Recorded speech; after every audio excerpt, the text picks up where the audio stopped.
آداب عرض ہے ناظرین، ایک جیتی خبر نامے میں آپ کا خیر مقدم ہے۔ آپ دیکھ رہے ہیں ایک جیتی خبر نامہ میزبان روف اعظمی کے ساتھ۔ اگر آپ ہمارے چینل کو سبسکرائب نہ کرے ہوں تو فوری سبسکرائب کر لیں۔ تازہ ترین خبروں کے لیے، تازہ ترین تبصروں کے لیے دیکھتے رہیں ایک جیتی خبر نامہ۔ عام بجٹ کو کابینہ کی منظوری مل گئی ہے۔ مرکزی کابینہ نے پیر کو عام بجٹ 2021-2022 کو منظوری دے دی ہے۔ وزیر اعظم نریندر مودی کی صدارت میں پارلیمنٹ ہاؤس احاطے میں مرکزی کابینہ کی میٹنگ منعقد کی گئی، جس میں مالی سال 2021-2022 کو منظوری دے دی گئی ہے۔ مرکزی وزیر خزانہ نرملا سیتا رمن نے مرکزی بجٹ کابینہ کے سامنے رکھا۔ اس سے پہلے محترمہ سیتا رمن نے مالی سال 2021-2022 عیسوی کے عام بجٹ کی ایک ڈیجیٹل کاپی صدر جمہوریہ رام ناتھ کووند کو سونپی اور صدر کے عام بجٹ پیش کرنے کی اجازت طلب کی۔ ناظرین، ریلوے کو بحران سے نکالنے کے لیے ریکارڈ 1,10,000 کروڑ روپے کی تجویز۔ حکومت ہند نے کورونا کی وبا کی وجہ سے شدید نقصانات کا سامنا کرنے والی ریلوے کو ابھارنے کے لیے ریکارڈ 1,10,000 کروڑ روپے سے زائد رقم مختص کی ہے۔ اڑیسہ میں بھیانک سڑک حادثے میں 9 ہلاک، 13 افراد زخمی ہو گئے ہیں۔ تریپورہ میں کوراپٹ ضلع کے کوٹی پیٹ پولیس تھانے کے تحت مرتہانڈی کے پاس ایک گاڑی کے درخت سے ٹکرانے کے بعد سڑک سے پھسل جانے کے حادثے میں 9 لوگوں کی موت ہو گئی ہے اور دیگر 13 افراد شدید طور پر زخمی ہو گئے ہیں۔ ناظرین، پولیس کا ضلع راجوری کے ایک جنگل میں اسلحہ و گولہ بارود برآمد کرنے کا دعویٰ۔ پولیس نے جموں کشمیر کے ضلع راجوری کے ایک جنگل میں ایک کمین گاہ سے اسلحہ و گولہ بارود برآمد کرنے کا دعویٰ کیا ہے۔ ناظرین، میانمار میں 1 سال کے لیے ایمرجنسی نافذ کر دی گئی ہے۔ میانمار اسسٹنٹ کونسلر آن سنگ سوکی سمیت صدر ون منٹ اور برسر اقتدار پارٹی کے دیگر ارکان کو پیر کے روز حراست میں لے جانے کے بعد فوج نے ملک میں ایمرجنسی کی صورتحال کا اعلان کر دیا ہے۔ فوج نے بیان میں کہا ہے کہ ملک میں 1 سال کے لیے ہنگامی حالت کا نفاذ کر دیا گیا ہے۔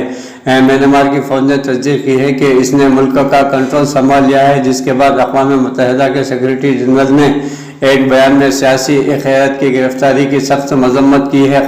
ناظرین، پیر کو میانمار میں فوج نے برسر اقتدار جماعت نیشنل لیگ آف ڈیموکریسی کی رہنما آنگ سان سوچی اور دیگر رہنماؤں کو حراست میں لے لیا گیا ہے۔ فوج نے ایک بیان میں کہا ہے کہ ملک میں 1 سال کے لیے ہنگامی حالات کا نفاذ کر دیا گیا ہے۔ ایسوسی ایٹ پریس کے مطابق فوج کے زیر انتظام ٹیلی ویژن چینل میاودی پر فوج کی جانب سے بنائے گئے آئین کے شقوں کا حوالہ دیتے ہوئے بتایا کہ ملک میں 1 سال کے لیے قومی ایمرجنسی نافذ کر دی گئی ہے۔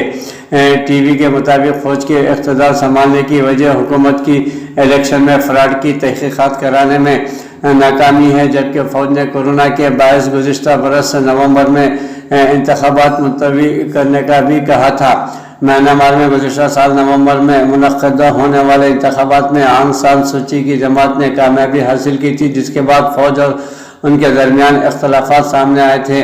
ناظرین، ترجمان نے بتایا کہ پیر کو الصبح آنگ سان سوچی اور صدر ون منٹ کو دارالحکومت میں حراست میں لیا گیا ہے۔ ترجمان کے مطابق فوج نے یہ اقدام الیکشن کے بعد پیر کو پارلیمنٹ کے پہلے سیشن کے شروع ہونے سے چند گھنٹے قبل کیا گیا ہے۔ دارالحکومت نیپائٹا میں ٹیلی فون اور انٹرنیٹ کی سروسز معطل کر دی گئی ہے اور ملک بھر میں تمام بینکوں کو بند کر دیا گیا ہے۔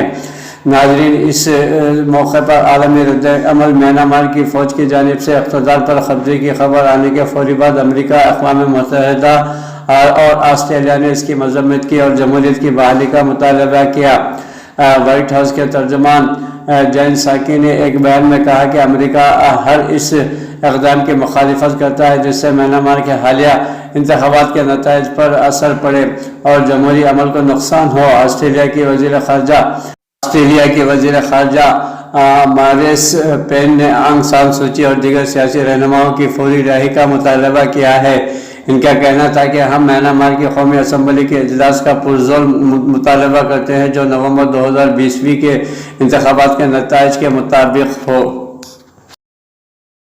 نیٹو فوج مئی کے بعد بھی افغانستان میں رہے گی۔ امریکی فوجیوں سمیت تقریباً 10,000 غیر ملکی فوجی افغانستان میں موجود ہیں۔ نیٹو افواج نے امریکہ طالبان ڈیل کے برخلاف مئی کے بعد بھی افغانستان میں رہنے کا منصوبہ بنا لیا ہے۔ برطانوی خبر رساں ادارے رویٹر کے مطابق نیٹو کے 4 سینئر عہدیداروں نے غیر ملکی افواج کے افغانستان میں مزید قیام کے حوالے سے بتایا ہے کہ یہ اقدام طالبان کے ساتھ تنازع کو بڑھا سکتا ہے، جن کا مطالبہ ہے کہ تمام غیر ملکی افواج افغانستان سے نکل جائے۔ نیٹو کے ایک عہدیدار نے نام نہ ظاہر کرنے کی شرط پر بتایا کہ اپریل کے آخر میں اتحادیوں کی جانب سے مکمل انخلا نہیں ہوگا کیونکہ شرائط پوری نہیں ہوئی ہیں۔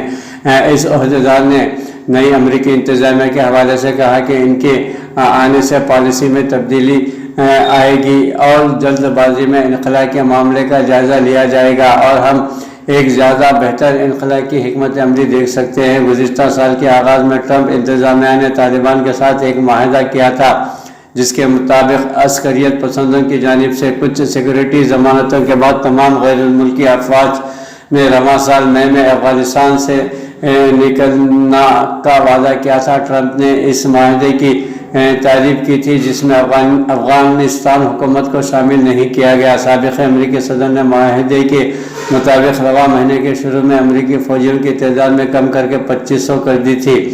نیٹو ذرائع کے مطابق اپریل کے بعد کیا ہوگا اس حوالے سے منصوبوں پر غور کیا جا رہا ہے اور یہ فروری میں ہونے والے نیٹو کی اہم میٹنگ کے ایجنڈے میں سر فہرست ہوگا۔